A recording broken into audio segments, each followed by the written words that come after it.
what's up, guys? Welcome back to another episode of Scale Riders Podcast. I am your host, 65 Lokes, and we are at episode number 154. I'm very excited for this episode because we are, for the first time, having our guest all the way from New Zealand, Kiwi Hobbies. Man, high-level builder, 124 scale, 125th scale, figurines, pretty much all scales, and some dioramas up in the mix as well. I don't know how he finds all this time because he's also a family man. He's just had his first kid. Congratulations. Let's go right ahead and find this out from the man himself. So I hope you guys enjoy this episode. Edgar. Yo, what's up, Cam? How you doing? It's good. How you going, mate? Hey, pretty good. Welcome to the podcast. Yeah, thanks for inviting me on. I appreciate it. Yeah, dude, it's a trip. I was thinking about it and I was going like, man, after all these years, why have I not had a Cam on the show? And I'm just finally. All right. Thanks. No, I remember a few years ago when I first started on Instagram and I was listening to your podcast. You spoke about me a couple of times and we've been talking since then as well. So it's nice to actually be on the show as well. Thanks. Nah, that's cool, dude. Yeah, I mean, there's just so much to ask, bro, because I'm sure. I trip out like every time I go on your Instagram, just the volume of work that you put out in content that I'm like, dude, like it's such amazing. And then also it's like your page just keeps blowing up all the time. Yeah, thanks a lot. No, I've been working at it for 2.5 or 3 years now, so it's ticking along. That's cool, man. And like, what's your secret? Like, you gotta tell us your secret as far as like the builds because you start and then you get them done like pretty fast. All right, let's talk Instagram then. Let's talk my feed and what I'm doing then, hey? So what I do is I have a project. I build it usually, I don't know, on the weekend for an hour or 2 or 3 here and there, make some progress, take some photos, and then just drip feed them out through Instagram over the week. And that's all it is. I do some building through the week when I get some time, but most of it's just taking a few photos at different stages, putting them together, saving them up, and then as the week goes on, just posting them out. Man, that's cool. And like during that process, are you rotating with other builds or do you just kind of stick to that one until it's done and then move on to the next project? I have lots going on. I can't seem to concentrate on one thing, or depending on the weather, if I'm painting, it needs to dry and that sort of stuff as well. So I usually have a few things going on. Lately, I have 1 or 2 cars. I have some figures. I have other bits and pieces going on if I'm adding to my dioramas or something like that. So there's usually many things going on, and I just, sort of alternate them throughout the page through the week because I post every day. Or I try to post every day. It's calming down a bit now just purely because I'm not losing steam, but I was really hungry at the start to get my followers, to build my page, to get out my content. But I'm in a point now where it's more about the people that I've connected with. It's like yourselves. It's like everyone else in the community. It's nicer to just talk. It's nicer to just catch up with people. And I don't feel like I need to be pushing the page as much as I used to because I'm getting fulfillment out of what I'm at now than what I sort of wasn't before when I was just trying to build those numbers up. Yeah, it's a trip because like it's like back then with Instagram, all you can do is like show love, and then the comments was like another thing, and there wasn't really messaging back then, and then all of a sudden that was enabled. You can message. Now there's just so much connection with video, Exactly. You could send just voicemails and it's such a cool thing, but you're right. Like it gets to a point where I could see that how it slows down because, now, you're having more of a conversation and there's a lot more interactions, more people asking you questions regarding your builds. Yeah, and we just know people now more than we did before. Like I knew who you were 3 years ago, but I don't know how you are back then to now, so we can talk more now, we can catch up more now. But before you just, that's the Scale Riders guy, so I'll just give him a message or ask him a question or something like that. But we know each other now. Yeah. We're at a point now where you can talk with everybody else more. So, that changes the dynamic as well because you're friends now. You're not just, that's that guy and that's that girl over there. And it's just, it's nicer now because there's just more depth with everything. Yeah, this past Sunday that just passed, I was at a model show called Model Fest, and it's Yeah, in Ventura. yes, Ventura. So it's like about an hour away from where I'm living at, and Yeah. and it was just cool because it's been a while since I've gone to a show, and just being there, the atmosphere, I felt that vibe like from everyone that was coming up and saying what's up. Like it's like that Mm, connection now. It's like bridge. It's a lot more stronger, you know. yeah. And everybody who I was talking with, I felt more of a connection, and then also even afterwards the show we were like, sending comments to each other and or messages, just like it was great seeing you and hope to see you at the next show. So I could see how like there's another show coming up in May, and even that it's just gonna be like a good feeling, like hanging out with friends. Yeah. Yeah, well, that's what it's about. It's the community, isn't it? That's the only way it's growing and thriving because everyone's getting along and everyone's helping everybody grow.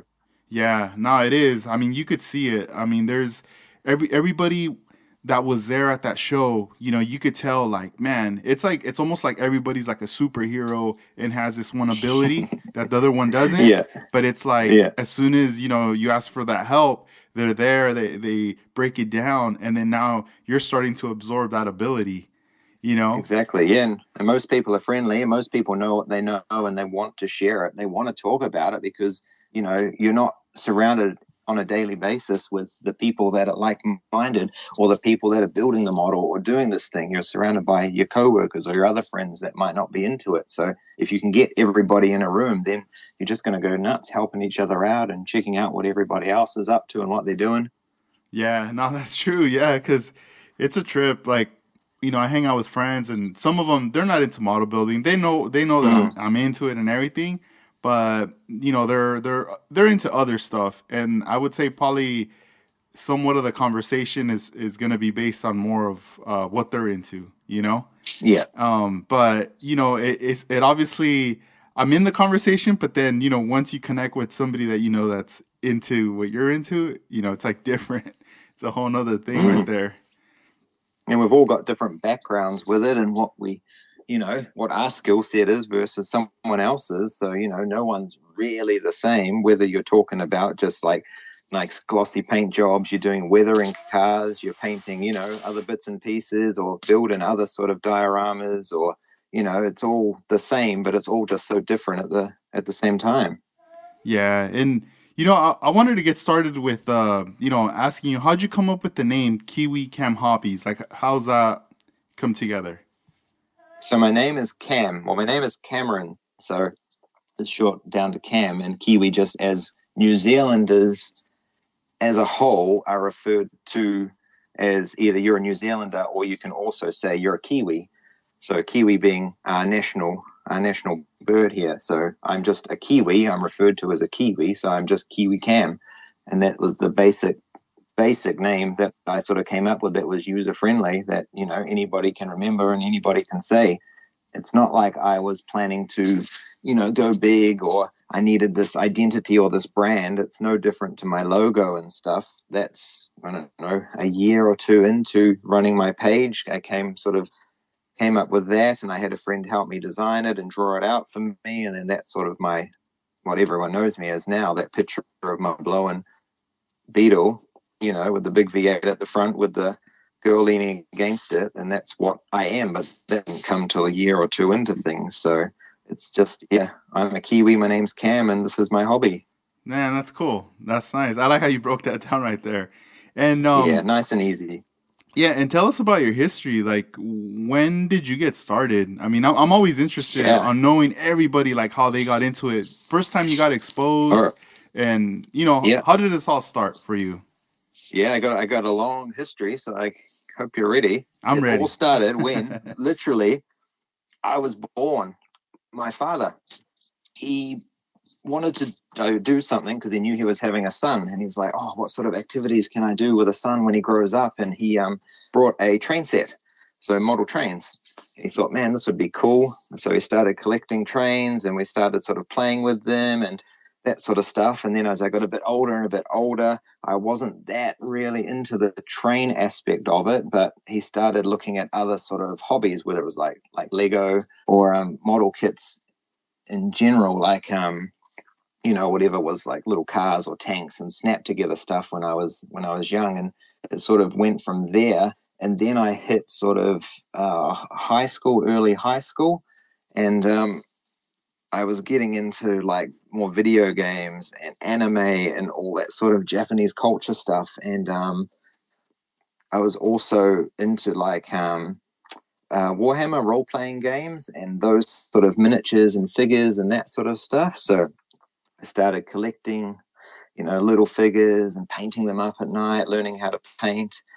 I was joining a little club, and we would like get together on weekends, and we would do all the role playing and go on all the quests and that sort of stuff. And that was really my entry point into doing some proper modeling of assembling a model, a kit, gluing it up, sanding it back, painting it up, and all that sort of stuff. And that's where I really, really started to get into things, whilst my dad was still into trains as well and still collecting trains, building train layouts. And then I would help him with that. And he would sort of teach me how to do the landscaping. And this is how you do sort of rock faces, and you pop the grass here, and then sort of getting into weathering and that sort of stuff as well. And then as time went on, I got more and more into games and anime and then Gundam. And then that was a big turning point. Once I Dang. discovered my first Gundam kit, then that was sort of late teens, sort of maybe like 18, 19 years old, getting into Gundam. And then, I mean, you're into them as well. You stock them Yeah. in your shop. They go together just so easy. They're so user friendly. There's hardly any tools required. You just need your clippers to get them off the spurs, and then they snap together. You don't even need to paint them. They come with the stickers and that sort of stuff. So I started getting into that and started collecting them. I think I started to sort of paint them up and weather them and that sort of stuff as well. And then in my early 20s, I moved to Japan for a while because I wanted to have a change of scenery from New Zealand and try something different. And all the Gundam, all the games and anime and that sort of stuff drew me to Japan. So I moved there, and I worked as an English teacher. And in my spare time, I would go to all the hobby shops. And, you've been there, you know what Japan's like. It's just madness everywhere. Yup. Every shop you go into is every model you could want, every model you didn't know you wanted, but then you need. And just as I was always on foot, walking to the train station and jumping on the train, then walking to the shop, walking to another shop, I would see obviously cars. I'm in the middle of one of the busiest cities in the world, and there's cars everywhere. And then there's, normal stuff around, but then, oh, there's a Skyline. Oh, that Supra's just gone past. Oh, look at those RX-7s. They're all there, and they're all just whizzing past all the time. And then just into the store, go and pick up my Gundam, and then you see, oh, look at that. Awashima's got a really nice R34 sitting there. That's the one I just saw outside. That's the one that just passed me when I was crossing the road. Man, I'd love to build that. So then I started picking a few cars off the shelf, and then started to build the cars. Up to now, I'm still doing it just like I was with rattle cans. So I'm getting the Tamiya spray cans, spraying them up, getting like ridiculous orange peel everywhere, getting huge runs because I don't know how to spray a can. But, assembling everything and putting it on my little display case in my tiny little apartment in Japan. And, that's sort of what started the whole car thing. And then when I moved back to New Zealand, it just kept going. I just kept getting cars and getting more and more into cars. And I sort of shifted away from Gundam. It's been a good 10 years or so since I touched a Gundam kit. So I'm well overdue to pick another one up and have a go. But it's just been cars. And then up to now, even when I first started my Instagram page, it was just cars, and it was mostly Japanese cars. There weren't any exotic cars or European cars. I was just always building Skylines and Supras and Evos and that sort of stuff. And then I can honestly say that maybe a year into my page, when I was talking to you, I look at your page, you see what you're building, everyone you're sort of sharing in your stories or tagging, and then it's all lowriders. And I don't know what a lowrider is. I don't really know that world or anything about it. So you might remember this, but I asked you question after question after question about all that stuff. And then I'm like, oh, something new. I'll give it a go. And I started with that 64 Impala and painted it up and, got this nice little wire wheels and all that sort of stuff. The Revell ones sort of were full detail with engine and they had the back. And it was just, fun. And that sort of started another branch of, there's other cars out there. I don't know anything about American cars. We don't really have American cars in New Zealand. Everything we have here is either European or, Japanese. Toyota's everywhere in New Zealand. So I've never really seen, I've never seen a lowrider in person. I don't even think I've seen, older sort of Impalas or anything that are we just don't have them rolling around here. It's all just, Japanese stuff. So the more and more I learned about other cars, the more and more it got me out of my comfort zone, or it gave me that excitement as well to research a new car. And then it just went from there. And then I just kept going and trying new things. And then, of course, I started learning a bit more about engines, mainly V8 engines, which seemed to be nice and basic, and I sort of could wrap my head around, a few of the simple parts of at least putting one together. And this is what this part is. This is where the spark lead runs. This is where this connects to. And then I started just putting engines in the American cars. And then as sort of things progressed, the V8 engine started creeping over into the Japanese cars. So I was getting little Skylines and putting big blown V8s in them, and that sort of ruffled a few feathers on Instagram, and people did not like this. And They were I don't tripping. know if it's they were not happy about it. So maybe in good Kiwi fashion, we can't be sort of told you can't do something. So I sort of hunkered down and went a bit harder and sort of V8 swapped everything I could think of, putting them in little RX-7s and anything I could do to ultimately be different. And in turn, it annoyed a lot of people. But with Instagram, if people are mad or people are happy, they're still commenting on your post about it, whether it's good or bad. And those comments are boosting your rankings, and your rankings are putting you in front of more people, and more people are seeing your work, and then your page is growing more. So that really sort of kicked things off with my page having a bit of growth, was putting the V8s in the Japanese cars, because people didn't like it. People commented on it, but more people saw it, and then more people started following. And that's really what got the page going, because it wasn't growing that much at the start. And it needed that sort of shock to it. And then, as people might know, I haven't stopped. I still put V8s in places that they probably shouldn't be. And the only difference now is people don't get as mad. They usually say, oh, that looks cool. Oh, that's so different. I need to give that a go as well. So I know other people are doing it. Other people tag me in their engine swaps as well. And, it's nice. So it's been a long progression from starting off, playing with train sets with my father to, getting into painting little miniatures, to Gundams, then to cars for essentially the last 10 years or so. And it's just been cars. So that's about the history of at least my modeling. Yeah, man, that's so cool. I do remember that 64 Impala, the convertible. Mm, mm. One of the details that I really love too is you did the little cards that had the scale Yeah, I did the writers, shop cards. the shop Yep. cards. Yeah, dude. Because you had sent me one in the post. I was like, dude, this is so dope. Like you put a bunch of them like all over it, like really tiny. Yep. And I was like, Yep. man, Yeah.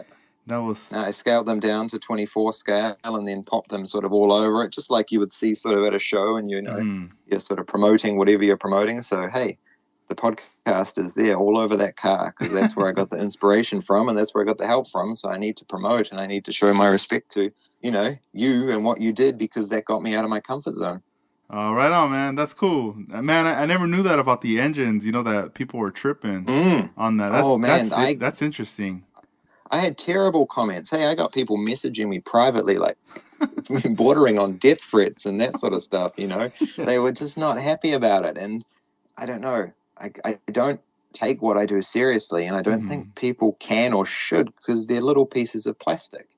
Yeah. You know, what are you what are you doing? It's just, yeah, just you just need to everyone just needs to chill out. If I put a piece of plastic engine in another piece of plastic car that it shouldn't be, then, well, I'm sorry that this piece of plastic is offending you so much. Yeah. And going back to what you mentioned in your story about going to Japan, in that moment Mm, when you made that decision to move out mm. to Japan, did you see it as like, all right, you know, this is like the one opportunity I'll probably have? You know, like was it hard to transition from New Zealand to Japan to pretty much start like a new life out there?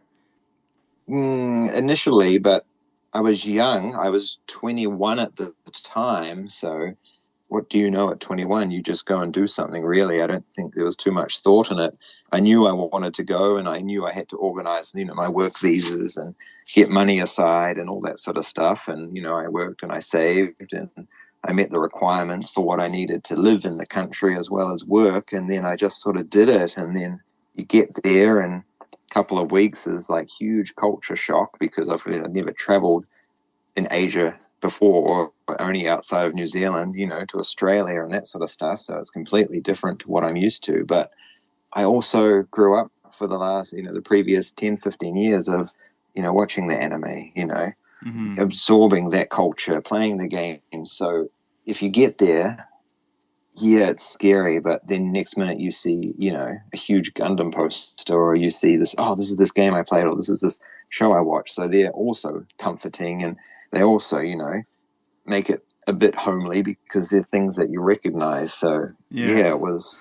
it was a big move because, of course, you're moving out of home, moving out of country, going into an environment that I didn't know anything about. I didn't have work or anything lined up, so I went there without a job. I went there to just, see what would happen. And Yeah. I got there, and I yeah, first job I had was just working in a cafe, and the only thing I had to do was sort of stand at the counter and smile and run some food out because it was just a Hawaiian themed cafe. So all they wanted to see basically was just a sort of white Western face behind the counter. They didn't really, require too much of me. So that was really good to sort of immerse myself at least in the work culture and hearing the language around me all the time and learning it and being able to speak it and that sort of stuff a bit better as time went on. But then eventually that got a bit tiring, and I moved to English teaching, which ultimately was a great move and so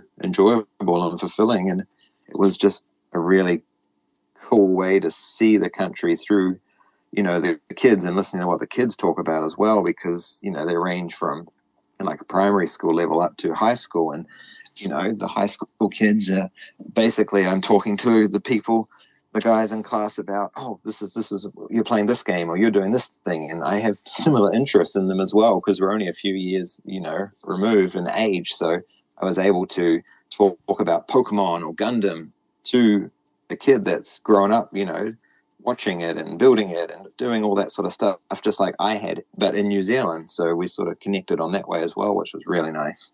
Yeah, man, that's so cool. Yeah, I think what you did was good at that age to be able to Mm, take a risk and just be like, all right, and make it happen because yep. when you're that young and no matter what happens, you could always go back home. You Oh know, yeah. so I think that's pretty cool, and you got to experience all that. Did you Mm. ever run out of space as far as storing like your kits, all these kits that you were purchasing from the hobby Uh, shops? yeah, the short answer is no, because I would have to discard or get rid of some or move them on to other people as well, because space is very limited there. And especially the apartment that, I was living in at the time, yeah, there wasn't that much of it. So I had to just build and put some things aside where I could. But, as soon as I built the model, I had to get rid of all the spurs, and there was no keeping boxes and looking Yeah. at them later or anything like that because I Oh. just didn't have the space. So yeah. Hmm. Yeah, because I always wondered about that. I have a friend who was with me at the show at the Model Fest, and Mm, there was a time where he lived in Japan as well. He's mm, originally from here, from California, but he ended up being out there for some years, and then He was telling me that, yeah, he was like, he would buy kits. He'd buy Aoshima kits and Gundam kits, but then he was more of a collector. So he was like, dude, like I didn't know what to do. Like I was running out of space, and it got to Yeah, the point where I had to stop buying the kits because I didn't know where to of put course. them. And then, No, that's yeah, and then he said, and then I asked him, I was like, well, what do most people do though? Like, do they keep them or they just get rid of them? He's like the friends or people that I met, a lot of them got rid of them because I remember going to like a, I don't know if it's like a secondhand type store, but I mm, mean these pieces were like really nice, like that were already built, or even like vintage yeah, toys or collectibles. yeah, And my friend's like, oh yeah, there's like places like that where they'll buy your stuff or they'll take it in and they'll sell it. yep, And yep. I was thinking like I started to think about that like man, I could see like you build it, you enjoy it, and then later if it's of value or something, maybe you'll just like get rid of it by selling it Yeah. or trading it. I don't know. That's a Well, trip. you've hit on another good point because that's how I still exist to this day. I the builds you see on my page, I would have maybe 10% of them are still in my possession and the rest of them I just don't have, you know. I just don't hold on to stuff. I just don't have space in general, but I just don't like having lots of things around me. So, if you go back on my page and look at all these, oh, this build's cool, that build's cool. Well, yeah, some of them I've still got, but most of them I, you know, take them apart, strip back the paint and prime them again. And I sell them, I just trade them, I just, move them out of the house sort of thing. So I still to this day just don't have a big collection. You might look at my page and see, oh, wow, he's building, a model a week or a model every 2 weeks, but I just don't keep them. They just take up space, and I enjoy the process of it, and I enjoy looking at it when I'm done and, taking some photos, and then I'm sort of done. It's got to really be a special one that I've enjoyed, or it has, as you say, sparks the joy to keep it in the collection. And, to that real estate is really like limited where I've got my collection at, in my house. So I can't just have a whole wall of stuff, especially boxes as well. I just can't keep them or put them anywhere. So yeah, most of my stuff is same as it was in Japan is the same now. 10 years later in New Zealand, I just don't keep stuff and I just move it on pretty quickly after I've finished with it. Yeah, was that hard though in the beginning, like to be like, dang, I gotta get rid of this. Like I just don't got the space, but I really want to keep it. I gotta get rid of it.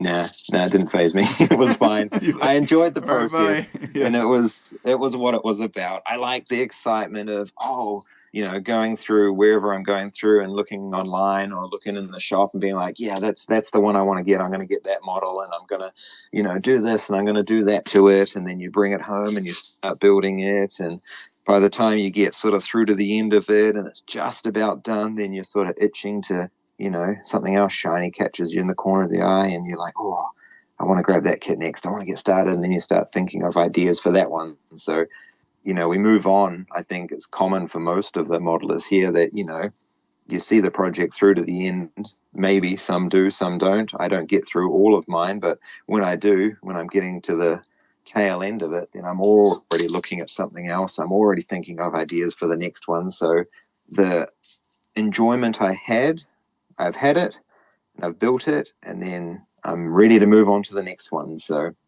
like I said, it has to be a special model or an experience that I've had building the model to keep it.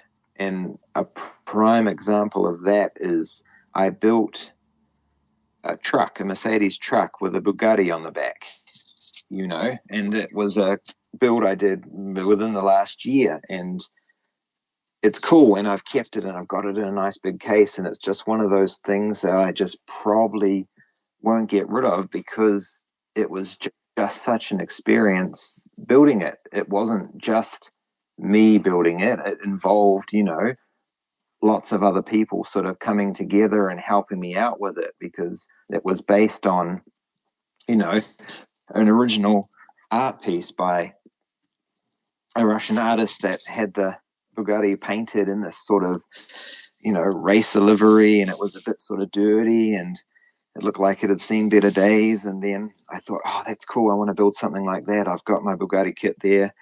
I'm thinking like, oh, what else can I do with it? And then I was in my local hobby shop talking with, the guys there who I know very well, and they had this kit, and it was the Mercedes Unimog one, and I'm thinking, oh, that would be cool. How could I do that? I think, oh, the car transporter, that came to mind. So there, got a car transporter from the hobby shop, got the Bugatti kit, and then what was next? I thought, like, man, I was talking to Casey, who, we mutually know, Slowly Models, and him talking to him about it, and he's like, oh, I can design you those wheels from the picture that the artist did. So, Casey got to work and drew up some wheels for it, and they looked really good. And then he ended up sending them to our buddy Ashley over here in New Zealand to print up for me.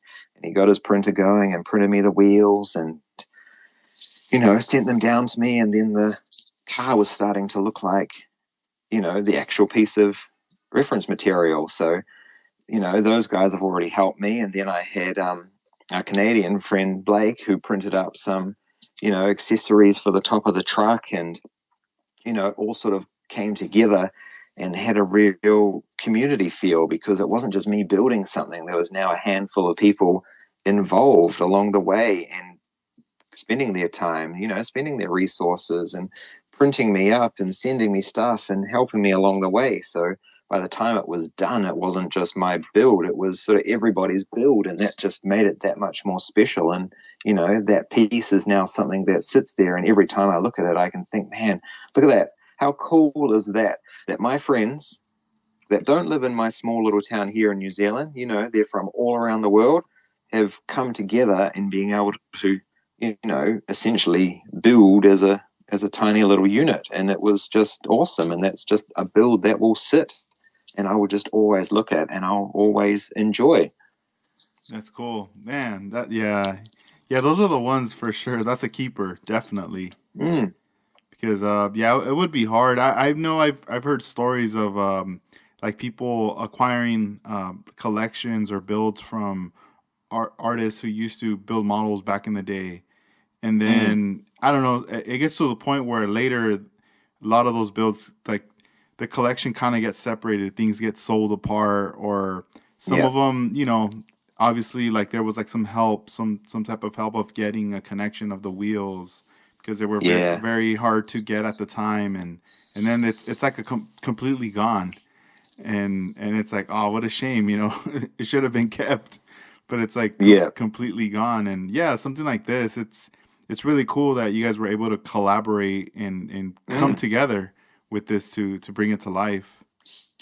Yeah, exactly. And, it's not the first time. And, everyone seems to be the same. No matter who's posting a build, it's very rare these days to see someone just do it alone. Usually someone else has had some sort of input, or they've helped out, or, helped find them the kit or find them this part or recommended this technique or something like that. So it's always sort of a community effort, no matter what it is. So, everyone's just looking out for each other and just having fun, and we're just doing it digitally. We're not at a physical club. You don't have to find like-minded people in your town or in your city, and the world is just open to us now. No, yeah, it is. And since you've been building for so long, how do you find like to not get bored or stuck? Like what's what keeps you Yeah, going, like motivated all the time and inspired yeah. right now? There's it's there. Keeping creativity alive is super hard. It's two things with me. It's Instagram's really good because you can basically see other people what they're doing, or you can see other ideas. And for me, getting off model car pages and going through Instagram, I follow a lot of artists. I follow a lot of sort of gamer sort of things. And, if you're looking at movies or just anything else for reference, it's usually good inspiration to see, like, the build I was literally talking about, the Bugatti build, didn't come from a fellow car builder or modeler's page. It was from an art page who he designs other stuff as well. And it's just seeing stuff elsewhere and you think, man, I can just bring that over. Oh, I can make a model of that, or I can do, something similar to it. And then it gives you that sort of kick again. If that's not the case, and if I'm burnt out and nothing's inspiring me, I just walk away from it. I just stop for a while. The builds I've been posting lately, just a couple of pickup trucks that I've built, but they were built a while ago, and I haven't been building them, in the last few weeks as much. I've only done half an hour here and there, but the bulk of it was done sort of a few weeks ago, and I've saved the photos up and then once again just drip fed them through Instagram. And I've got other builds that I've built and saved up that I haven't even posted yet because I know that I'll get burnt out again, and I'm not going to build for a week or two or three, and I just want to keep the page going and keep interacting with people. So I've got those saved as well, because if it's not inspiring or I'm just not feeling a build, then I don't want to force it as well. So I just, walk away for a while, and then eventually you start getting the itch again and you want to start building, and you start, thinking again, and then off you go. So a break is always a good thing as well. Because what do you do when, you get that block, or you're not feeling that creative, or how do you stay on track, or what inspires you to keep going? Yeah, like like this last show, one of the things that I did that I feel like it helped me kind of get like some weight off my back Mm, was uh getting rid of some kits, some projects that I had started maybe like a year mm, ago, 2 years ago, yeah, yeah. and I did some modifications to it, and then it got to the point where, you know, but just by opening the box and looking at it, I was Mm, like, I know I'm not gonna revisit this anymore. Like this is it. I almost felt like I've been holding on to it for so long, as like kind of like just trying to be, I guess, responsible because I opened up the kit, like it needs to be done. yeah. But Well, that's very responsible of you, but I don't think that's the same for many others. yeah, and then I was like, I keep opening these kits, and then I was telling myself, you know what? Like this needs to end, like this habit right now. Like I've been doing this a Yeah. lot because I feel like we fall into this trap where we go to the store and then we start seeing all these kits, or we see online and we just keep buying all this stuff up, and it starts to Hmm. stack up. And then next thing you know, it's like you don't really know which one to start with.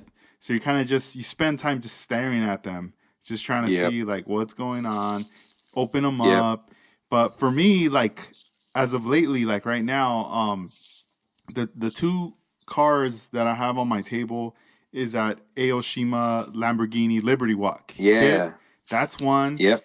and then I also have that GTR Liberty Walk as well. Yes. So I was telling myself, all right, I've never built these cars ever before, so this is the first time. So it brings out like some excitement to me, Yeah. and I'm like, all right, I'm gonna definitely I have them right here on the bench. They're not going anywhere. Like I'm finishing these, and then I started looking through my closet, Yeah. and I started to see like stuff from from the year 2 years back, and I was kind of like, all right, I'm gonna set you three aside, and the rest of you, that's it. I'm like, you guys are going for They're out of sale. here. You're out of here. Nice. That's it. Yeah. So a lot of the stuff is gone, and I mean, I still kept these 1-3 kits because I Mm. get people often asking me about them, like, are you almost done, or what's going on with this car? Yep. And What's I'm happening like, with it? yeah, and I'm like, all right, I'm gonna keep this one because I almost feel like I do need to finish that one, but later, I'm like, I'll just Yep. set you away. But as far as like these two right now, I would say when I'm, you know, like a little burned out, or I'm just like not really in the mood to work on it, what I try to do is like just sit down on the table, and I'll turn on my laptop, and I'll pop on like I'll go on YouTube, and I'll just type in Mm. like GTR, and I'll Yep. start to view videos of the car. And next thing you know, I'm going down like a rabbit hole of like As you music, do. like yeah, like music videos slash like it's just about the car. Yep. Well edited with some really great Yeah. music, and I'm like, man, that's so dope. So then, little by little, I start getting like the sanding sticks, and then I'll just start sanding something, just taking my time. And then next thing you know, I'm like, all right, that's it. I'm ready. And then it's like Yeah. like it warmed me up, and then I'm just like busting out the box and getting everything. And with one thing that I did like about these current builds is that like for example the Liberty Walk, the Lamborghini, when I opened up that kit and I started looking through everything, it straight up reminded me of like a Gundam. Yep. Like, Yeah, well, it is. It's a snap together one as well, that one that yeah, Aoshima did. So it's yeah, really user friendly. it was super user friendly. Like I was like, man, just the way it's in here, and even the booklet, it was all Yep. like in Yeah, it's nice color. and colorful and thick. Yeah. Yeah. I was talking to Casey about that with Slowly Models. I was telling him, dude, like this is straight up reminding me. I almost feel like I got like a master grade kit and I'm about to Yep. build it, you know? Yep. And I was just, cutting all the pieces, mocking it up, and I was like, dude, everything just fits right.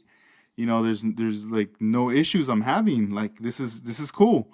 So Mm. things like that I'm always like, man, this is awesome. But once in a while you run into some kits that obviously there's gonna be some fit issues or just things that you're like, man, like this looks a bit wonky. You're talking about AMT kits, aren't you? Oh yeah, dude. Yeah, we all know them. It's so funny because there was a couple of people who I was talking to at the show too, and they were bringing that up about AMT. They were like, Mm. "Man, like I don't know how they're still in business, still coming up with stuff. I They're don't think." cheap. They're nice and cheap. That's why. Yeah, so it's a trip, like little things like that. But I feel like now, just getting rid of like just stuff, it's Yeah. like I want to start a new chapter, like something fresh, Mm. and stop holding on to like the past because um it's almost like that. It's like I don't know if it's a saying, but I've heard people say like when you think too much of the past, it's like you're depressed. But if you're thinking about the future, it's like you're happy. You're thinking about That's what's good then. what's coming, you know? Yeah. And as of late, I mean, Instagram for sure, that's number one inspiration right there. Everybody that's on there. All you guys what you guys are doing, it's awesome, And it helps. And dude, I trip out because I can't even keep up sometimes with your page. Like you post, and I'm like, oh man, you're already like 3 posts in, and it's like you're like the progress, right? How you were saying, like it's like there, like that Helix truck that you're working on, Mm. and it's cool because you're telling us like this is a truck that you see out here, like where I'm from, Everywhere. and Everywhere. Yeah. and like to me, I'm like that's dope. Like out here I don't see anything like that. So Oh, I'm you don't have them there. no, like I'm looking. I started to look at how you were putting they're like gas containers, right, in the back. Yeah, yeah, toolboxes. Them, yeah, for tradies, for your builders, for your plumbers, that sort of stuff in New Zealand. They always get a Hilux because, they use it as the work ute. They're out on farms or the countryside where they need to get places, or a lot of them use the trucks on the weekends and go 4x4ing and all that sort of stuff as well. It's just such a, good truck. It just does so much, and we just have them everywhere in New Zealand. They're everywhere, and exactly how I'm building my current Hilux with the utility stuff on the back is just how you see them. Every time I drive around town, I can guarantee you I'll see sort of a dozen of them just on my trip to town. And whether they've got, a dog box on the back or they've got all their tools in the back, it's just what we have here. So it's just one of those builds that, hey, this is probably the most Kiwi thing that I've built so far. And like you say, I didn't know who doesn't have the Hilux around the world. I just presume it's everywhere because I see so many here. But you guys don't have them as much there, which is understandable. You've got your own pickup trucks and that sort of stuff. But yeah, this is what New Zealand is summed up in a model. It is a Hilux, and it is, all your tools and all your gear on the back. It just doesn't get more Kiwi than that. Yeah, I was like me and Casey, like we're always geeking out on those high ace trucks or not Oh trucks, the yeah, vans, the vans. no, the vans. Yep. And he was like, "You guys don't have those over there?" I'm like, "Nah, dude, I don't see those Oh, like out well, here." that's another thing. Yeah, we run on the high ace van in New Zealand. I mean, I own a high ace van. That's my work vehicle. Oh, that's So I'm in cool. one every day as well because that's another one. If you want a van, you get a high ace. It's a Toyota.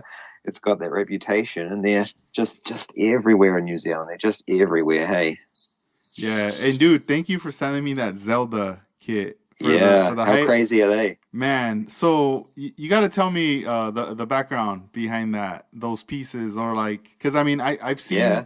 I've seen online on videos some of those vans on video, Mm-hmm. but as far as like it's very rare. Like I don't see that model kit out here, or No, those pieces being no, placed on a model kit out here. no, no, you wouldn't. And we don't see them here in New Zealand as well. I had three of them. The one you've got, the one I've recently built, and the one that Casey's recently built. And I handpicked those when I was living in Japan because I thought, wow, this is another thing that I saw in person in Japan. And when you see them in person, you're looking at it and you're thinking, what the heck am I looking at? There's a high ace under there somewhere, but for those that don't know, it's just the Hiace, the Toyota Hiace van, but they're just basically done up to, look like some crazy robot. They've got huge, body kits on them, huge wings, fenders out the back that extend, just as long as the Hiace van, but then again out the back and again out the front. And they're just, pointy bits everywhere, usually crazy paint jobs. They've got some form of like anime celebrity or like Disney character airbrushed on the side or on the back, and they just, drive around the place just making a lot of noise because they can fit, 30 speakers in the back, and they're just a sight to see. And I saw them in a shop and I thought, man, I gotta have them, I gotta build them. And so they're something that I had since Japan, since 10 years ago living there, and they were just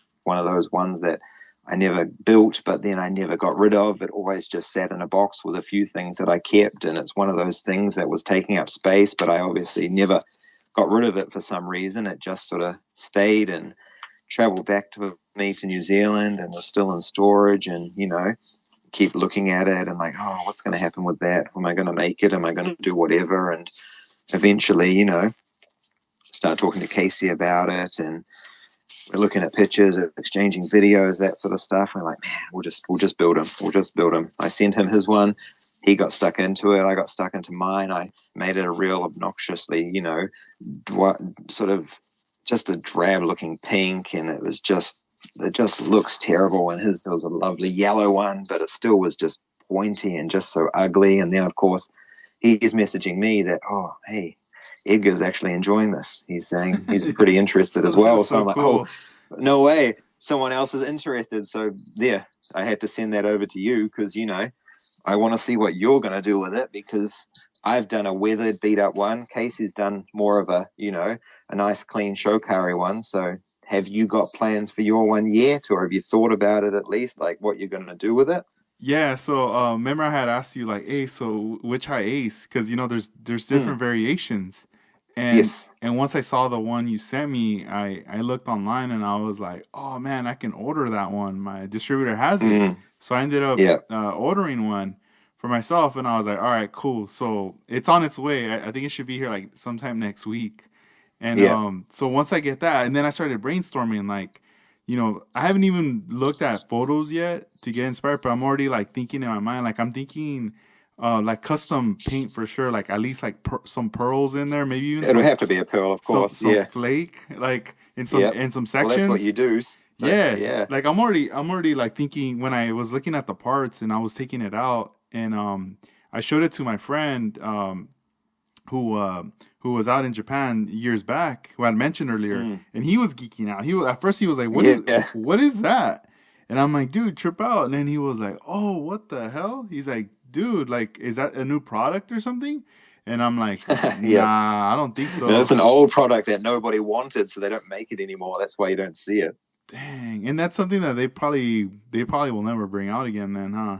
I can't imagine. So, I mean, they had a huge run of it. They had an actual kit. Awashima did the kit, the base kit and the body kits in one. And then the last sort of run they did with them, they sort of split it up and did sort of an aftermarket one like we've got, where you need to buy your base kit. But, they're popular still in Japan. People still run them around daily and look after them. And, there's still huge meetups and all that sort of stuff with these high aces. But as for other countries, it's definitely something you wouldn't see sort of outside of Japan, I don't think.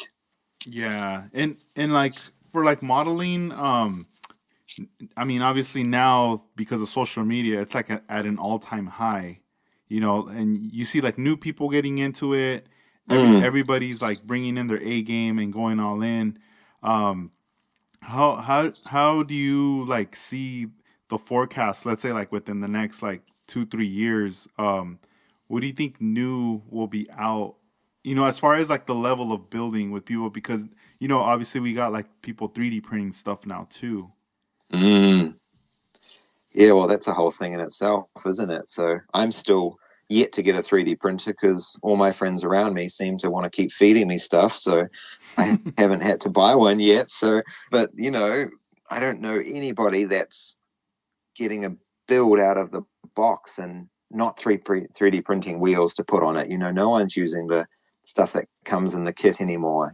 Other people are, 3D printing up, oh, I need that exhaust, I need that seat for the car. I gotta just have it different. And there's a file online, so I'll go and grab it. And not to mention all the engines and everything else that people are printing up. And I mean, Joel, Iceman Collections, he's printing full bodies, he's giving full kits that are 3D printed as well. And it's like, whoa, you got, just it's a whole new thing starting, isn't it? And it's just gonna, I guess, continue on and just get better and more user friendly. And maybe everyone's going to have one in their home just like they have a normal paper printer. I don't know, but it's definitely changing the hobby, sometimes for the better, sometimes for the worse. As with anything, you'll have all the people that are, just loyal to scratch building, and it's a skill to cut the styrene, and it's a skill to do this and add these bits and do it all by hand. It's not just a print and it's done. So it goes both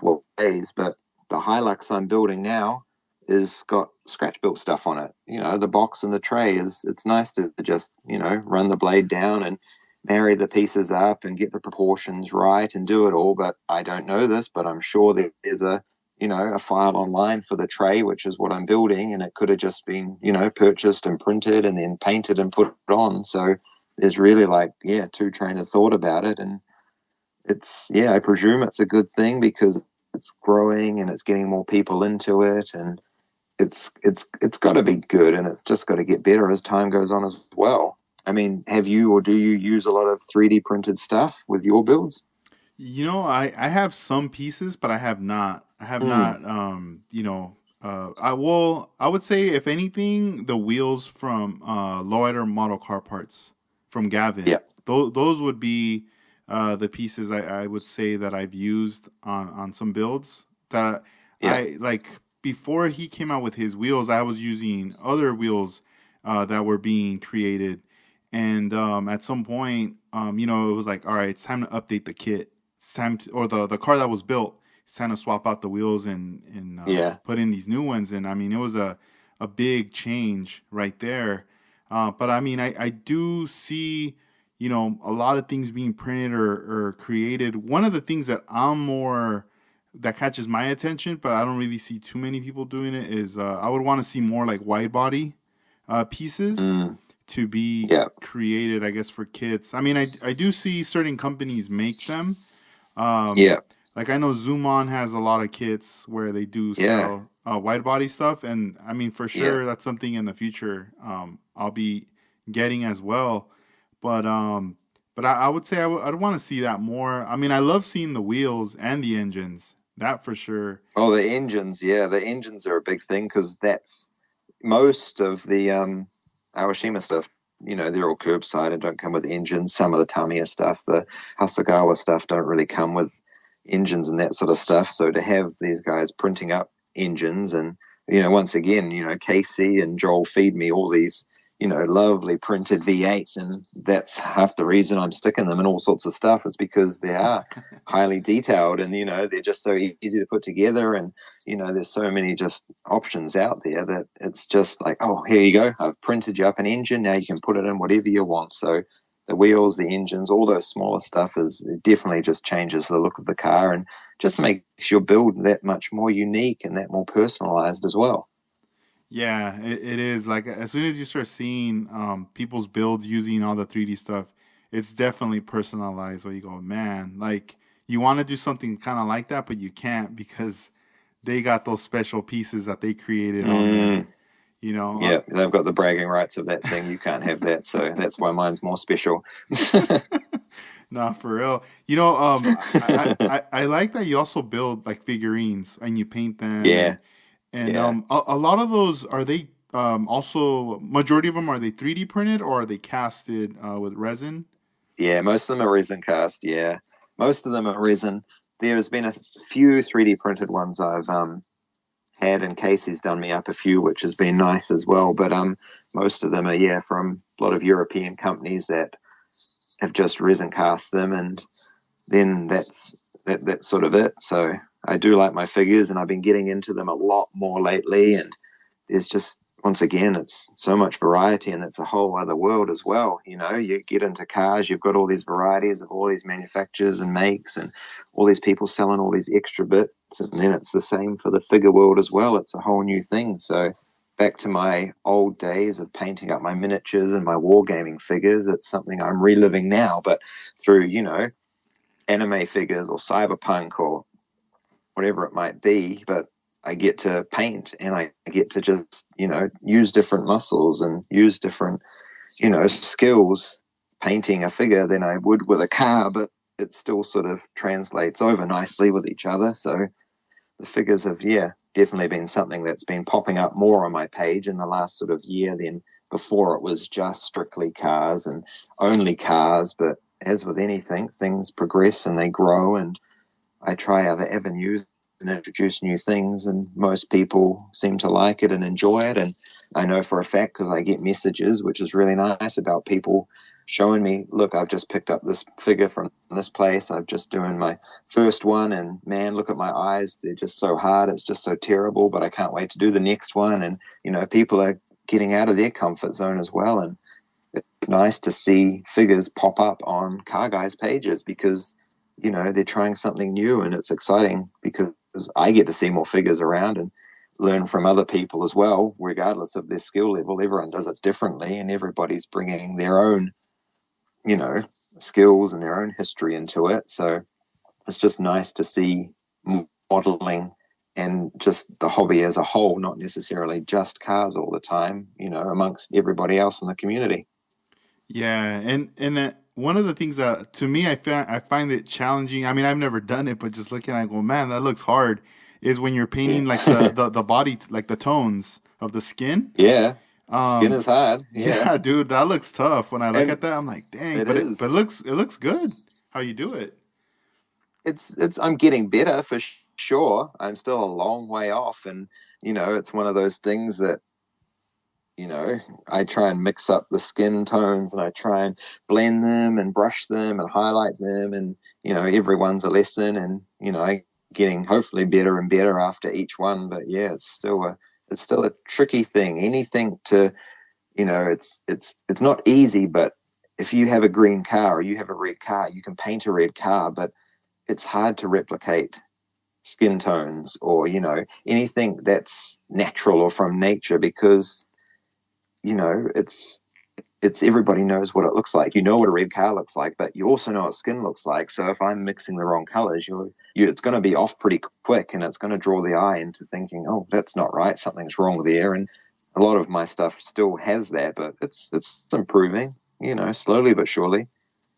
Yeah, I always trip out like back then when I'd be with my friends. We'll go to like a toy store or a place where they Mm, would sell some type of like figurines where they had to paint the eyeballs, and when they would paint yeah, the dot the black dot on the eye, it was like they were never like they were always yeah, off, like looking in different yeah, directions. yeah. That's pretty much me now. Still, yeah, It looked funny exactly. I though. struggle with that. Eyes are so hard. They Dude, do.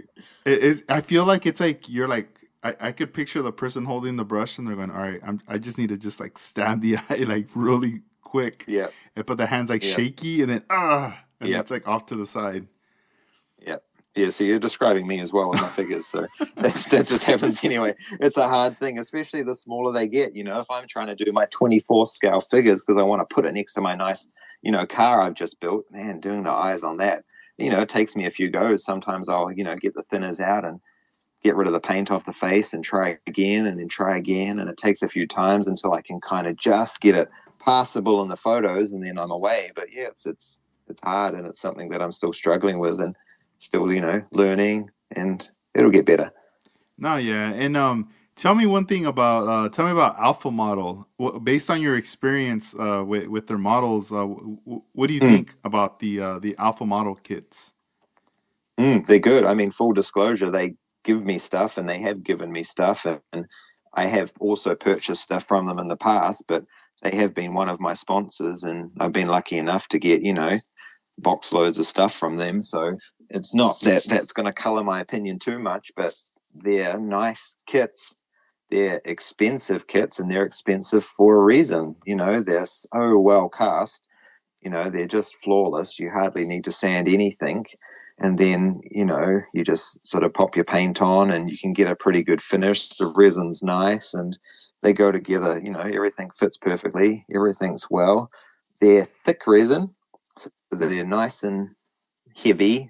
They feel good when you're working with them, but being thick means if you do want to, cut the bonnet out and chuck a V8 in a BMW that shouldn't have it, you can't really get the bonnet off. It's just going to make a mess. And they're not really that sort of kit for people that want to customize or sort of make it their own. They are what they are, and you get what you get, sort of thing. So, provided you want what's on the box and you want to replicate it just as it is, then they're just lovely models. So they're good stuff, and they're because of course they're a sister company with Hobby Design, and they do all the body kits and they do all the etching parts and all the decals and everything else. So they've got a huge catalog, and most people seem to be working on them these days or having a little taste of them, and they're really, really nice models. But they're good if you want to build exactly what it is. But like I said, you can't really customize them too much. So they got their pros and cons, just like anything else. Have you worked with them before? I don't think you have. Hey, No, I have not. not yet. I've been, Uh, it's been, it's like on my radar. Like I definitely am interested in it. And like yeah. I've seen some people, working with them that I'm like, man, they look Mm, cool. And mm, I do get the emails with the photos, showing like the mm. breakdown of it. And I'm just like, I guess it's like the more I see it, it's like I'm being sold, like, all right, like Yeah. I gotta try it. And I was just like, man, I gotta ask Cam. It, Yep. it, it also do all of them or some of them come with like photo etch pieces as well? Yeah. Most of them do. Okay. All the alpha ones at least do. They come with all the photo etch parts, and they've got the moldings for the windows and the Hmm. the glass headlight, tail light, all those sort of pieces. And the tires are of course really nice, and everything's nice and crisp. So they're really good kits to work with. So you can't go wrong. And the photos are, you see them monthly. They're bringing Yeah. out They stuff almost every month. There's always something new. Yeah, and it looks like it's like also like limited edition, right? Like once they're out, it's like it doesn't look like they're coming out with that again. No, I don't know about that. I think I know for a fact that some of the boxes say limited edition, but I also know that they've been reproduced again, and the Hmm. catalog, everything. I don't think anything's been discontinued. Let's put it that way. I'm pretty Okay. sure they just keep putting them out. So there's not really that exclusiveness of it as much as it is the price tag of one kit's usually, I mean, in New Zealand dollars, just sort of 250, $300 for one of the models. So, you can get, a handful of Awashima and some Tamiya kits for the same sort of price. So you just end up weighing up, man, do I love this car so much, or am I preferring to sort of move through a quantity more than the quality sort of thing? So, Yeah. Man, that's cool. Yeah, I'm definitely gonna be getting one in the future for sure. yeah, I do want to yeah. try one out, but um Yeah, I mean, you've got Zoom on board, and as they do all the full resin kits and that sort of stuff as well. So I've seen you've been getting all the smaller parts in, all the exhausts and the seats and the brakes and seat belts and that sort of stuff. So once you start getting some full kits from Zoom on, then it's the same sort of thing. It's a full resin kit and everything's included, and it's that's more of a equivalent to the alpha kits as having the all in one. So if you get your hands on either of them, then it'll be a good experience for you, I'm sure. yeah, man, that's cool. Yeah, I definitely gotta try them out. I'm gonna take your word for it for sure. And if anything, I feel like you pump me up more to Well, to get it. I want you to do more, even though I don't want you to do less. Everyone wants to be doing more. You got to try it all. You got to give it a go. We'll be trying to, later on I'll be talking to you and I'll be forcing some figures on you, and I want to see you paint some eyes, and I want to see you trying to do some skin tones. So Right? everyone needs to try everything. So, Yeah. it just helps us grow and gives us these new skills as well, no matter what we're working on. So, No, it does. And also, I wanted to mention congratulations on being a dad. mm, yeah, well, you too. We're in the same boat now. Yeah. We're No, not too far off. We're only a few months apart. So, yeah, Yep. you too. Thank you very much. No, yeah. Because, yeah, you want to talk about that then? Yeah, Let's yeah. talk Well, about I how wanted. that's impacted your Yep. hobby. I wanted to bring up like how now the babies are growing, but how are you Yeah. that balance of work, family time, and model building? Mm, yep. Did it affect anything in the beginning, or is it kind Oh, of yeah. did you always have like somewhat of a window of opportunity to work on some stuff? Early on, not so much. And I knew that was coming. So I save photos again for Instagram. I keep going back to the Instagram thing. I like to have my page, be continuous and keep growing. And I don't want to sort of stop the train. So I had, half a dozen builds that I'd sort of saved up all the progress photos of. And I knew that the baby was coming along soon. And I thought like, oh, awesome. I'll be able to just, take some time and focus on all the family stuff and all the things that come along with it while still being able to jump on Instagram here and there, post some pictures and catch up with people. So early on, yeah, nothing. There was very little model time because there was very little time for anything. You're awake, most of the time, there's no sleep. And then eventually you're still trying to manage, work and bills and all that sort of stuff as well. So it took a little while to sort of get back into things again and have a little time to sort of, oh, baby's asleep. I feel kind of rested. So, hey, I'll go and start sanding this model, or, oh, the weather's nice. Let me duck outside and just spray a few coats on while the sun's out. And then it sort of kept going, from there. And it's now at a point where, it's time's family time. And then eventually, you put the baby down and they're off for a sleep. And then you can have some time with the wife and, catch up and then do a little bit of modeling time and then off to bed for yourself sort of thing. So there's just, yeah, there's time for everything now, which is really nice because I presume it's the same for you as well. How was it early on when your little one came along and you're modeling and everything? Yeah, I mean, it was funny because I was so like when me and my girl got together and we were living together, our schedules, she would go to sleep pretty early, and I would stay up late, like super late, Mm, just working on stuff. And as soon as yeah, she would go to sleep, like we'd hang out, she'd go to sleep. That's it. I'm up, and I would just stay up till 1, 2 in the morning, just working on stuff.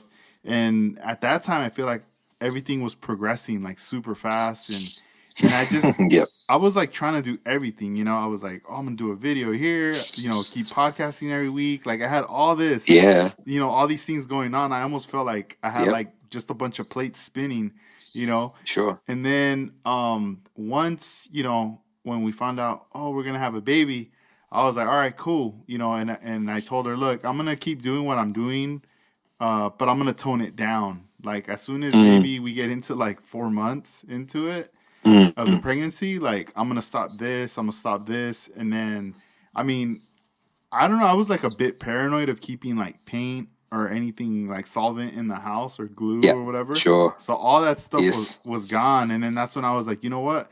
I think I'm just gonna stop right now. Like I'm yep, not gonna torture myself like having something in the closet, knowing like I want to do it but I can't. So mm-hmm, I just kind of put everything away. And I mean, once the baby came, for sure, no sleep at all. Like if anything, I feel like I was like thinking at that moment, man, is this gonna be like forever? Like, is it? I'm always gonna feel like a yeah, zombie. Like, yeah, it was just like a weird like feeling, because it's I wasn't working or anything at that time. It was just baby time, mm, but it was like, yep, oh man, like I couldn't even like, it was hard to get sleep at that time. But then, yep, as time passes, next thing you know, the sleeping patterns start to change and everything, mm-hmm, and now as soon as like the baby started to become a bit independent, where I didn't really have to be holding her all the time and stuff, mm, and she started to yep, now sleep. at an earlier time and just stay asleep the whole night. Yeah, it's Um, nice, eh? it was nice. I started getting my rest, and then finally, once I was well rested, I I almost felt like if I was gonna work on something for myself, Yeah. I almost felt like a dad guilt, kind of like, Mm, oh, what am I doing? I should be like hovered over her, watching over her. Is she breathing?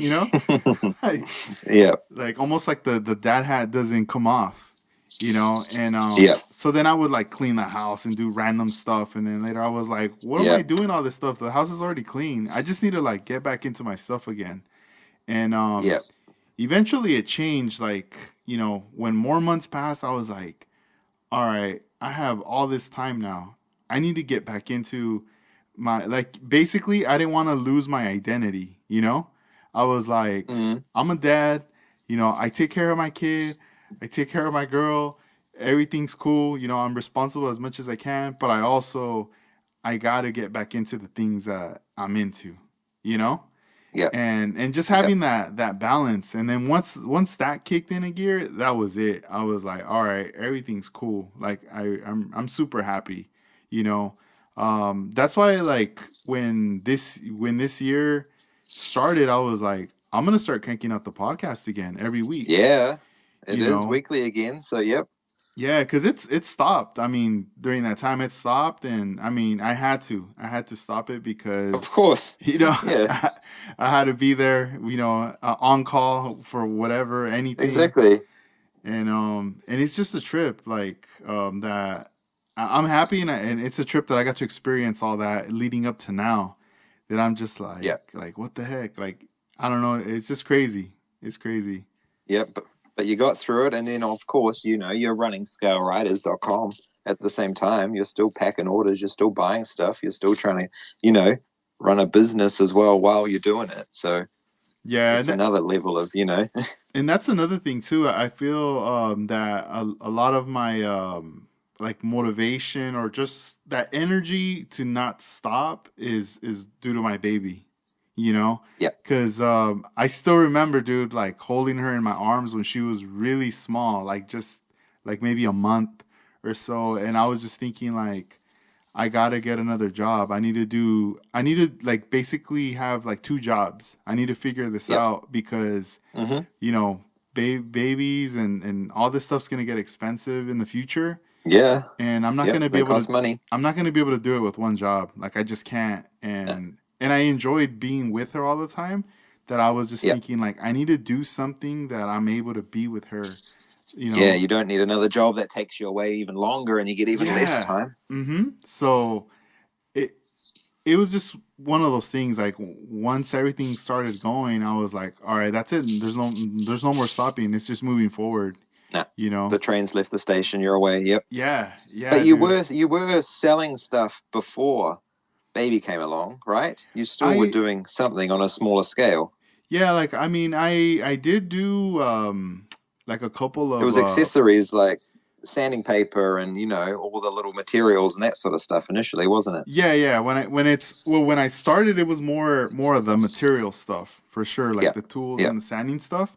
Yeah. And I think it was just like based on, I was like looking every month how sales were and how things were moving, what was taking up space, what was moving quick, Hmm. and little by little, things started to evolve as far as the products, and then people were now requesting certain things that, Yeah. in the beginning, I was like, all right, I don't have access to that, or I can't even get that. But then as time Yeah. progressed, I was like, oh man, I could get that now finally. You Yeah.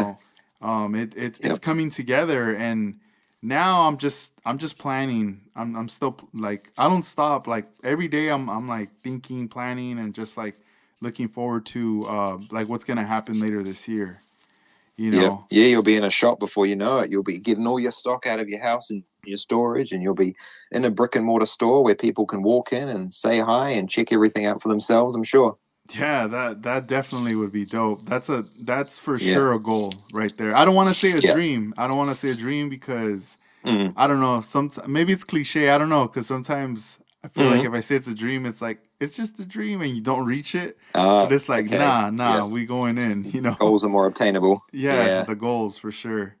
Yeah. Um, Is it so? Is it is a goal though? It is something you want. You would like to have the store, or you know, um, with more store comes more responsibility with your rents and your insurances and mhm. all the other overheads. That's Yeah. something that you would want to handle. I think first I would probably do more of a warehouse setting, just a shipping Yeah. Oh, okay. Yep. setting, nothing like no walk-ins, none of that. Just straight Yeah. up packaging, getting things out and Sure. and then from there, seeing how things are moving, I think something would because I know most of those warehouses have like even like showrooms, like small Yep. little showrooms and stuff like Yeah. A little that. So foyer or something. Yep. yeah. So I don't know, maybe that little space, but yeah, I mean, definitely once you start doing that, you have to get some insurance and and all this stuff.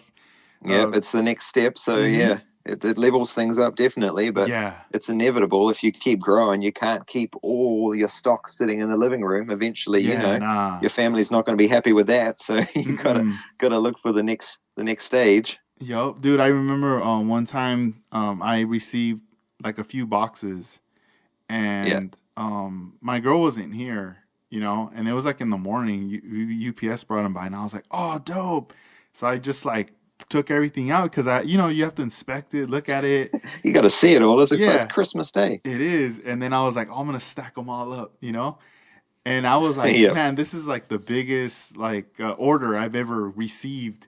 And I just stacked everything yep, up, and I took photos. I tried to take videos, like whatever, like really quick, because I knew yep, that my girl was gonna come back home, and then later the baby was gonna be here. And I was like, yeah. if I leave this here, they're gonna trip out, or the baby's gonna want to knock it down. So Sure is going to want to pull all those boxes down. yeah, so I just did what I could, put everything away, and then it was Yep, like, all right, this stuff's gonna have to be put away. And later, as days went, I showed her photos, like, oh, check it out, and she's like, what the hell, like all that stuff, like it was just so funny, her reaction at that yep, moment. But nah, they don't. I don't know. She's super supportive. Like she don't trip. yeah, I think at first she was kind of like, what? Like, what are you doing? Like, what? And I was like, don't trip. Just let me do my thing. Watch. And then now she sees it like, oh, all right, I get it now. yep. Um, but I'm enjoying it. And like you said, it's like Christmas. Every time you get It in, is. like I see your videos, like when you're opening the Yeah. boxes and you're taking everything out. I'm like, Yep. dang. Yeah, well, it's the same thing for me. I'm in the same boat as you. I've been, retailing model kits for since I came back from Japan, sort of, 10 years ago. I've been getting, mates to go through the shops and get me all these unique kits and send them over to New Zealand and I sell them here. And then, as you say, you grow and you progress. And now I'm connected with the wholesalers in the country and I'm, getting bigger and bigger orders in and that sort of stuff. And it's like, man, this box is huge and it's full of all this goodness. I just want to open it up and I pop it on Instagram and, everyone else gets hyped for it as well. And then you get messages like, oh man, have you still got that? I want to get that. Send it to me, you know. So it works in everybody's favor. I'm enjoying buying it, getting it in, opening it all up and looking at it all. And then I'm able to move it on to somebody else that's excited about it as well. And they're going to, build it up nice and they're going to, send me the pictures and, show everybody else. And it just sort of snowballs from there. Yeah, tell us, plug us in. Like, where can people buy your products?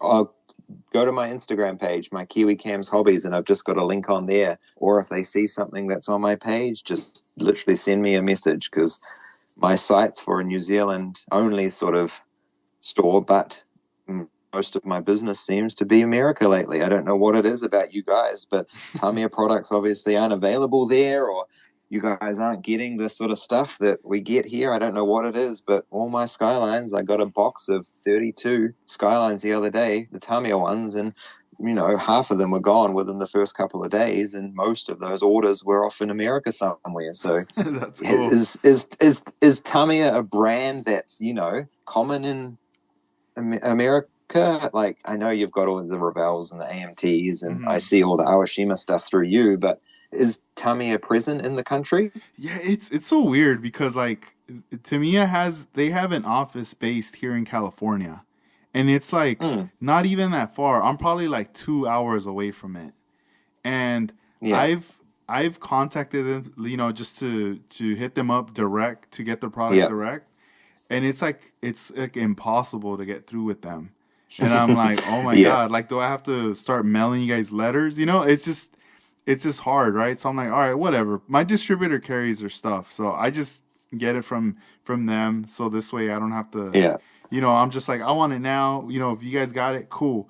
But Mm, um, when I go to hobby stores, some of them carry it, but when you do see it, it's very small. It's maybe like mm. they'll maybe have like 5 kits, maybe 4 kits, and Oh maybe wow, very I'm small then. Yeah. yeah, and I'm thinking maybe because of the price points. Sometimes Oh, okay. you go into a store and like a kit will be like 60, $80, depending Yes. which one. And I mean, I don't know. For most people, they're gonna just go for a cheaper kit, AMT or Revell, Mm. because of the Well, price they'd be point. half the price of that, wouldn't they? Yeah. Yeah, like it'll be like, oh, maybe I'll get 2 or 3 kits, out of spending that amount, you know. Yeah. And if anything, I feel like if somebody wants to get those kits, they probably just buy them online, um, Yeah.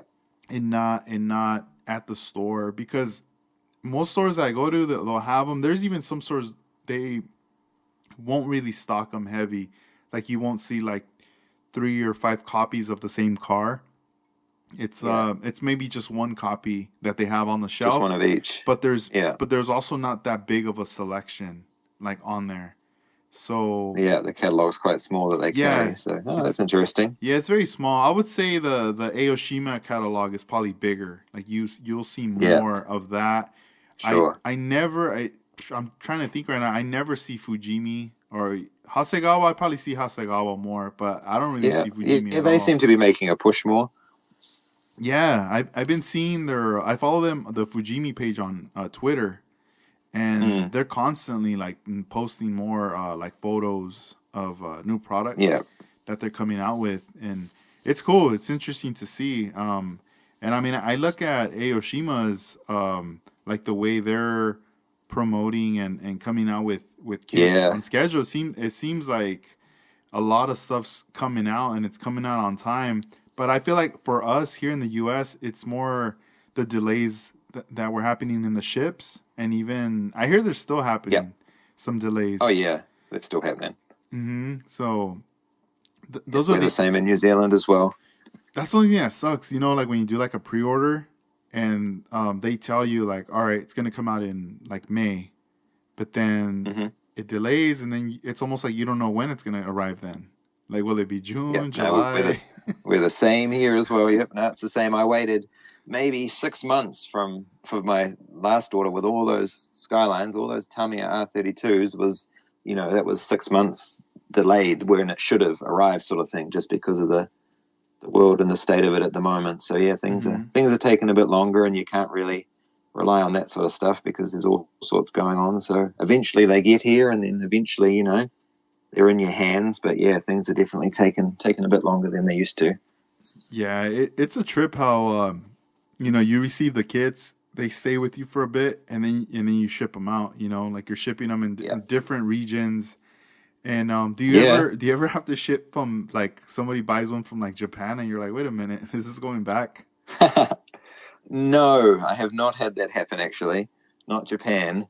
I've had I'm just trying to think. No, it's mostly I've done there's been a couple go to Indonesia, but most of my stuff seems to go to America. And, I'm now learning about all the different, states and towns in America through that because it's like, man, I don't know, what's this? What is this word? Where is this place? And then I pop it into Google Maps and I see it and I zoom out and I'm like, oh, that's over there. And, I'm getting pretty good with my maybe geography of America now just because I'm shipping stuff there and seeing where everybody is. So, I mean, stuff goes to California. I don't know much about California. I understand it's a huge place, so it's understandable. There's a lot of people there, but it's yeah, it's just people seem to want to buy it. There's obviously a gap in the market over there. Nah, there It's is. yeah, a lot of Especially, yeah, no, yeah, especially like those sought after kits. Like people want, yeah. There's a lot of stuff. I mean, I think people just have they have the money or they have the space to store all this stuff. You know, all these kits. Yeah. That's why once in a while you'll see on Instagram people posting their stash, and they'll just have like Mm. all these kits like stacked up, and you go, dang, Yep. yeah, Yep.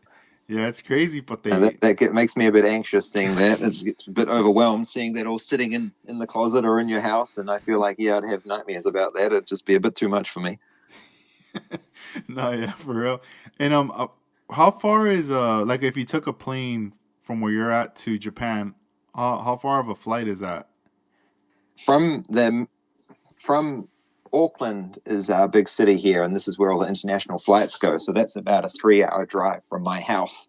Okay. So by the time I'm at the airport, you're on the plane for about 12, 13 hours, depending. So it's not too bad. I mean, we've got all my wife and I. My wife was, living in Japan for 10 years. So she's got all her close friends and, all of that there and all my mates that I met while I was there. So, we go back pre-COVID times quite regularly to see everybody. And the flight's not too bad, just sort of, you know, in 12, 13 hours is by the time you're up and you watch a couple movies and have some food and a sleep, you're already there and then you're sort of away. So it's not too bad. But how about from you? When you flew over, how long did it take you? Yeah, I think it was about the same, maybe like Yeah, 14 hours, yeah. I'm thinking. But Mm, yeah, I remember yeah, in the plane, it was super chill though. Like, like you said, you watched some movies, and I just remember it being like pretty roomy. Like you could get up and walk, mm, stretch or whatever, and then just kind of just yeah, sit back. But I don't know if anything, I would say that the excitement is what defeats like yeah, being like, oh, it's a long flight. You're just yeah. excited. You You are. know, Yeah, yeah. because you already have an expectation of what it's going to be, but then you get there as well and you're just buzzing for the whole trip, because Hmm. you were there for a couple of weeks, right? Yeah, we were there. I would say like maybe a week and a half. Yeah, close to 2 weeks. Mm. Yeah. Have you planned or to go back in the future and bring your baby out there? Oh yeah, for sure, definitely. Yeah, once everything's open and safer to travel, we'll be getting back Hmm. there for sure. And I've got all my friends over there that have also got kids and that sort of stuff as well. And we all want to get together again because that was my wife's life for a very long time and mine for a while as well. So we're looking forward to getting back and seeing all our friends and catching up with everybody and showing off our baby, and they're going to show off their kids, and it's going to be nice once things get back up and running again. That's cool. Yeah, that's what I keep telling my girl. I was like, watch, one of these days we're gonna go to Japan. You'll Us, get there again. Yep. us three, we're gonna go and we're gonna geek out. Yeah. We're gonna geek out on Yeah. stuff for Because you sure. just went with the boys last time, didn't Yeah, you? You weren't yeah. able to take your partner. Yeah. I think this is So more. she'll be in for a treat. It'll be more of a like a family trip. Yep.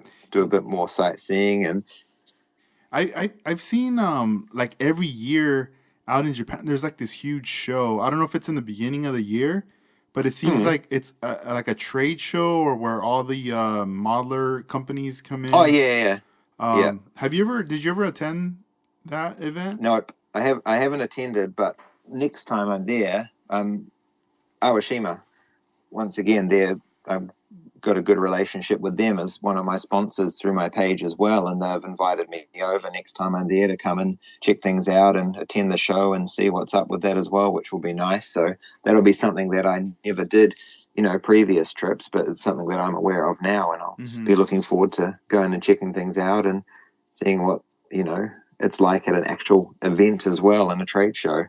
Yeah, because I've always I remember seeing a little bit of coverage of that on the those Hobby Japan magazines.